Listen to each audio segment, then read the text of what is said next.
আজকে আমি আপনাদের 3টা সাইকোলজিক্যাল সিনেমার নাম বলবো, যেগুলো আপনাকে নিজের ইউনিক স্টোরির সাহায্যে অবাক করবে। সবার প্রথমে ওভারলর্ড। এটা 2018 সালের এক হরর অ্যাকশন মুভি, যার গল্পে আমরা দেখি আমেরিকার কিছু সৈন্যকে একটা মিশনে পাঠানো হয় জার্মানদের বিরুদ্ধে, কিন্তু তারা সেখানে গিয়ে জানতে পারে ওখানে মানুষের ওপর এক ভয়ানক এক্সপেরিমেন্ট করা হচ্ছে। এখন এই সৈন্যরা কি করে সেটা বন্ধ করে এবং তাদের যে ধরনের পরিস্থিতির সামনা করতে হয় সেটাই আমাদের মুভিতে দেখতে হয়। এছাড়া এটা একটা ভালো মুভি, যেখানে চরিত্রের অভিনয় একটা গভীর প্রভাব ফেলে মুভি দেখার সময়। এর ভিজুয়াল আর থিমে আমরা এক অন্যরকম হরর এক্সপিরিয়েন্স করি, যেটা সিনেমার একটা বিশেষ দিক। এখন আমার কাছে এটা একটা বেস্ট মুভি প্রথমবারের জন্য, যার কোনো কমতি নেই, তাই আপনি এটাকে দেখার জন্য রেকমেন্ড করতে পারেন। এটাকে আপনি প্রাইম ভিডিওতে হিন্দিতেও দেখতে পারবেন। Next movie train to Busan. এটা 2016 সালের সাউথ কোরিয়ান অ্যাকশন হরর, যেখানে এক বাবা তার মেয়েকে ট্রেনে করে তার মায়ের কাছে নিয়ে যাচ্ছিল, কিন্তু কিছুক্ষণের মধ্যেই পরিস্থিতি হাতছাড়া হয়ে যায়, কারণ ট্রেনের বাইরে সবাই জম্বিতে পরিণত হয়ে গেছে। এখন এই বাবা তার মেয়েকে এই জম্বির হাত থেকে কি করে সুরক্ষিত রাখে, এটাই আমাদের মুভিতে দেখতে হয়। এই মুভিতে সাউথ কোরিয়ার দুটো জনপ্রিয় অ্যাক্টর মুখ্য ভূমিকায় রয়েছে, যারা নিজের অভিনয়ে মুভিকে অন্যান্য জম্বি মুভি থেকে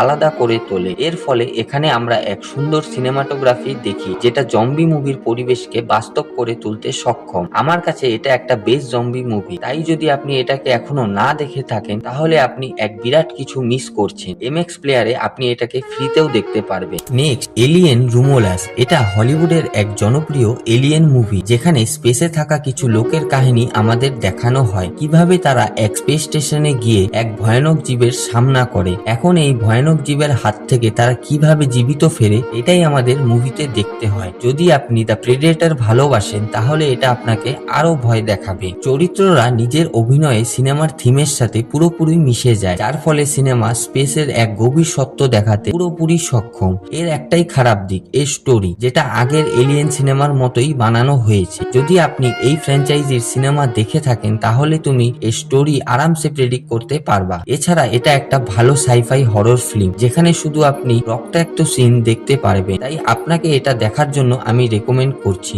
যেটা আপনি ডিজনি প্লাসে হিন্দিতেও দেখতে পারবেন।